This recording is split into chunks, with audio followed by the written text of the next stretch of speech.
E a gente volta a conversar com o professor Natanael Santos, do curso de Odontologia da UFAL, que orienta um estudo sobre a alta incidência de fluorose e cárie dental em pacientes do Complexo Benedito Bentes. Professor, então o senhor explicava para a gente que a água em Maceió não tem flúor naturalmente, né, água de cano, né, e que também a água do poço artesiano tinha uma incidência de flúor pequena, que não causava a fluorose. Quer dizer que a pasta de dente, então, ela causa um malefício, digamos, nesse caso, como é que é isso? Na verdade, assim, o bom da pesquisa é a gente sempre trabalhar com as hipóteses, né? Então, o pesquisador ele tem a ideia na cabeça do que é que pode estar tendo causa e efeito. Então, a primeira hipótese seria excesso de flúor na água do poço artesiano seria o causador da fluorose nesses pacientes que foram atendidos na Universidade Federal de Alagoas. Né? Que não foi constatado. Então, a gente vai para uma segunda hipótese e bem basada na literatura científica, que é o consumo de flúor exagerado através do uso de cremes dentais. O que é que eu posso falar disso? As crianças, quando elas iniciam, né, a escovação... Qual a idade inicial para começar a escovação? Só para que você entenda o quanto é importante a escovação, eu tenho uma filha com 5 meses e ela tem 2 dentinhos. Eu já faço a higiene oral dela desde o nascimento desses dentes, para que ela possa se habituar com aquele movimento de limpeza da gengiva. Aproveita-se o momento do banho da criança para fazer uma higiene da boca, com gaze, com água limpa. E aí, quando o dente começa a nascer, aí a gente começa a usar uma dedeira, né, de silicone sem creme dental. E aí, a partir do momento que os dentes começam a nascer, vai havendo a necessidade do uso de uma escova, né, infantil propriamente dita. E é nesse momento que os riscos começam. Em casas onde os pais utilizam o mesmo creme dental para a família inteira, a concentração de um creme dental de adulto não pode ser usado em criança. Na criança. Então aí a criança até os 6 anos de idade não tem a capacidade de expectorar de forma adequada. Expectorar então, seria colocar para fora, seria cuspir, né, aquele excesso de creme dental. Então o que é que ocorre? A mãe, o pai ou o cuidador vai colocar o creme dental na escova da criança, normalmente enche essa escova, ou seja, a quantidade de creme já é inadequada. Até porque achando que quanto mais creme, mais limpeza. O pai e a mãe imagina que a espuma também é algo que faz limpar mais, e isso não tem nada a ver, não tem essa relação. Então, quando é feito essa escovação, a criança engole esse creme dental, né, praticamente que todo o creme dental. E aí, essa concentração de flúor que ele engole é totalmente inadequada. Então, aquele dente dele, que ainda está lá dentro do osso, em formação, e que só vai nascer aos 7 anos de idade, ele já tem a incorporação desse flúor, já vai ser afetado, e aí quando o dente nasce, ele nasce com essas manchas.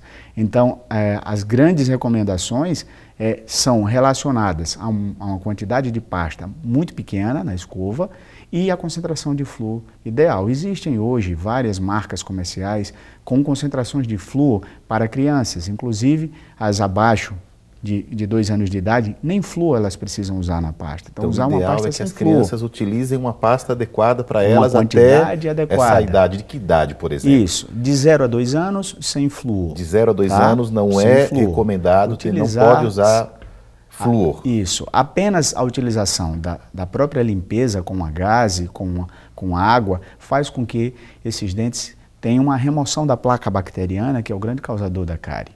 A partir desse momento, né, a criança com 1 ano e meio, né, a 2 anos, já tem a sua dentição decídua, ou seja, os seus dentes de leite na boca. A partir desse momento é necessário a escovação com creme dental com flúor. Então, a concentração de flúor... Mas um creme dental para a criança, né? de 500... Não um creme dental comum. É porque nós, brasileiros, não temos, né, o hábito de ler rótulos. A gente primeiro utiliza os produtos para depois ler os rótulos.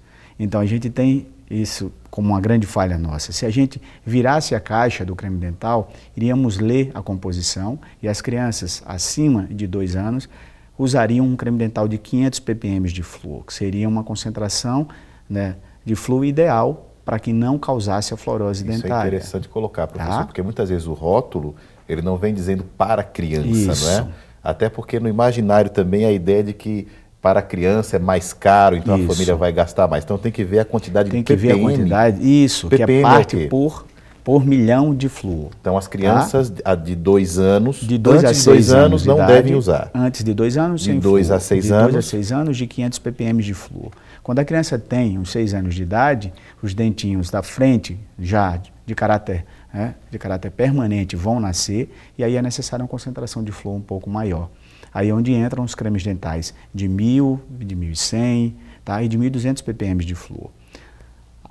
A concentração ideal para adulto, né, que seria a mesma para o adolescente, tá, seria de 1.500 ppm de flúor. 1.500 então, ppm. Acima dessa dose, é extremamente danoso se uma criança for usar isso, tá? É o que normalmente ocorre, e a nossa suspeita é que lá nesse entorno da faculdade, as escovações se iniciam com creme dental com alta concentração de flúor. Isso possivelmente causou a fluorose nas crianças do Benedito Bentes. Causou essa fluorose. E, de uma forma geral, essa fluorose, na verdade, ela não impede que esses pacientes venham a ter cárie dentária, que é isso que diz o estudo. Na verdade, a partir do momento que a gente examinou esses pacientes, a gente encontrou dentes com manchas, mas cárie desses pacientes. Então, na verdade, a fluorose ela não quer dizer que o paciente está livre de cárie. A fluorose é ingestão excessiva de flúor durante o desenvolvimento do dente antes dele nascer. Depois que o dente nasce, a exposição dele à cárie é a mesma dos outros. É a mesma. Se o indivíduo tem uma dieta, né, extremamente... com muito açúcar, não faz uma escovação inadequada, não faz uma escovação adequada, ele vai ter cárie como qualquer outra pessoa. Então, mas a fluorose, ela fragiliza o dente? De uma forma a expor o risco de cárie só quando ela realmente for severa. Uma fluorose severa é quando ela atrapalha de forma tão grave, né, a formação do esmalte do dente, que ficam crateras. E essas crateras servem como meio de acúmulo de alimento. E aí esse acúmulo de alimento, se não for escovado de maneira adequada, acaba causando a cárie. Mas não tem nenhuma relação direta em que pacientes com fluorose não terão cárie. A fluorose tem um efeito estético, né? Aquele dente amarelado, aquele dente que fica dente com feio, manchas, né? Com linhas, e que isso, até certo ponto, atrapalha a qualidade de vida do paciente. E fica sendo difícil para o adulto reverter na vida adulta, né? Fica difícil existe para ele reverter, um tratamento, para ele cuidar disso depois. Existe um tratamento para isso, mas isso já é um gasto, já é um investimento. Às vezes a nossa população tem tantas outras prioridades e às vezes o indivíduo passa a sua vida inteira com algo antiestético porque ele não tem como resgatar. Né? Exato, mas existe um tratamento, né? Isso pode ser feito utilizando técnicas de ação clareadora, através de abrasividade, e nos casos mais graves, as restaurações dessas áreas. Perfeito, professor. Fazer mais um breve intervalo. Okay. Daqui a pouco a gente volta com mais um pouco dessa conversa com o professor Natanael, falando sobre essa pesquisa que buscou identificar quais as razões da fluorose nas crianças do Benedito Bentes. Conhecer, volta já, não sai daí.